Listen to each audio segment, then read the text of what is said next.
A body found today at the home of the former Braselton police chief, but big questions remain about who it is and how they died.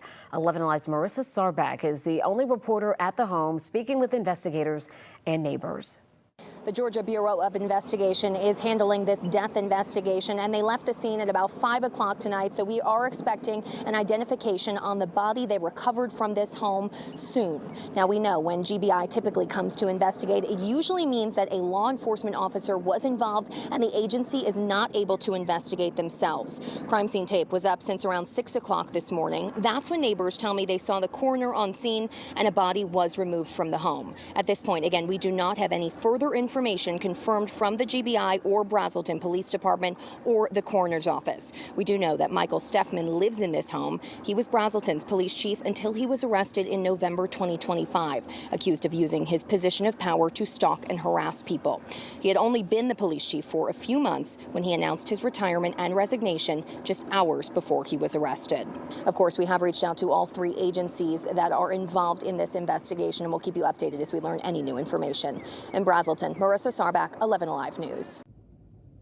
Welcome back, FightFlock.com. In today's video, we're going to do a follow-up to a video I did back in February of 2026, just a few months ago. It was basically covering this police chief of Braselton, Georgia, the police chief that was flocking his ex-lover, ex-wife, ex-girlfriend, and he got busted out. So this Michael Steffman is the subject of today's video. This is Michael Steffman taking his oath here as a police chief. This was back when he became the chief in Braselton, Georgia. That was last year, okay? He was a long-time street cop there in Braselton, and he became the chief last year and was just the police chief briefly when he ran into trouble. And I'll link the video I made previously in the comments of this video, but just to cover some basic facts.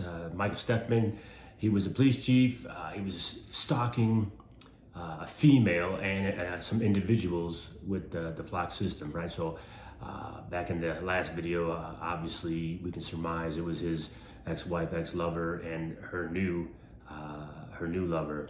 And what happened is the female made complaints, tried to get a TPO, temporary protection order, and it was denied by the judge. I covered that in the last video. And then ultimately she made a police report. Jackson County, the Jackson County Sheriff, did refer this case to the GBI, and basically the GBI figured out that there was some shenanigans going on, so they referred the case, and then GBI checked it out, and sure enough, Michael Steffman was using the flock database many times to stalk several tag numbers. Okay, so he was charged. He was charged late in 2025. He was charged with stalking, harassing, violation of oath, and I think there was one more charge. I believe it was improper use of the flock database. That was the other charge. So it was 4 charges. So he was facing some serious charges. His court case had just started going through the system. I was going to update y'all on it, and you know, I was checking it here periodically, and then some shocking news come out. Michael Steffman, he was found dead on April 24th, 2026. So on April 24th, 2026, he was found dead in his own home in the Braselton area, Braselton, Georgia. Looks like preliminary reports are that he took his own life, okay? And here on Fight Flock, we don't celebrate the death of our friends or enemies, okay? But this is a shocking case because this guy was facing some serious charges, and it looks like obviously he had a lot of guilt. He was dealing with a lot of pain internally. Obviously, we can't tell. We can't, obviously, we don't know everything he went through, but we can, obviously, we can kind of guesstimate that he was probably going through a lot mentally, and his reputation and whatnot was ruined. And then for a police officer, long time, that police chief that he was, which is about as high as you can go, and he obviously he was feeling a lot of guilt for what he did. And again, you're innocent until proven guilty, but we'll never know because he never made it that far. He basically bowed out of the process, right? He maybe you could say he took the easy way out, right?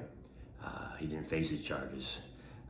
In the last video, I said, I said some harsh things about Steffman, and I said he was worse than a criminal because he took an oath to uphold the Constitution. He violated that. That's worse than a criminal. A criminal don't promise anything. Criminal does not promise anything. Criminal is just a criminal.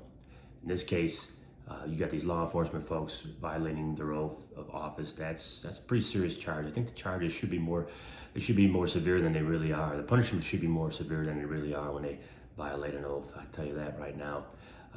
But again, we don't celebrate the death of our enemies or friends either way.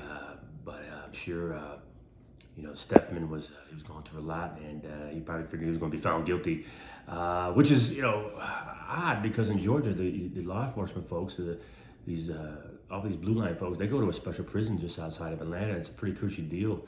I know a lot about the prison system in the state of Georgia, and it's not a good one. It's one of the worst ones in the nation. It's one of the most overpopulated ones in the nation. We have over 50,000 folks incarcerated in the state of Georgia.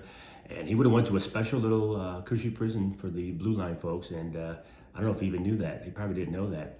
But I know that. I'm telling you that. But unfortunately, he didn't make it that far. But looks like he, we can. I think we can say he was guilty. But we'll never know because he never made it to the court system. And I had looked up his case the next day after his death, and that case was already removed from the docket. It was already taken off the court docket there in Jackson County. Pretty crazy. You could look up a lot of folks, regular folks, when they pass away and they're facing charges. It takes a week or so. I've seen this. It takes a week or so or 2 weeks to take their cases out of the system. And this guy's his stuff was erased clean the next day. So that was pretty wild. But again, we just want to update you on this shocking news. Again, flock is a violation of our constitutional rights. It's forcing people to do some crazy things, like this Steffman case. It didn't end up so well for him. And there's more and more of these cases coming to light every single day. And we have to fight flock at every street corner, in every neighborhood, every city, every town. But thank you for watching. Appreciate your support. And please subscribe. Take care.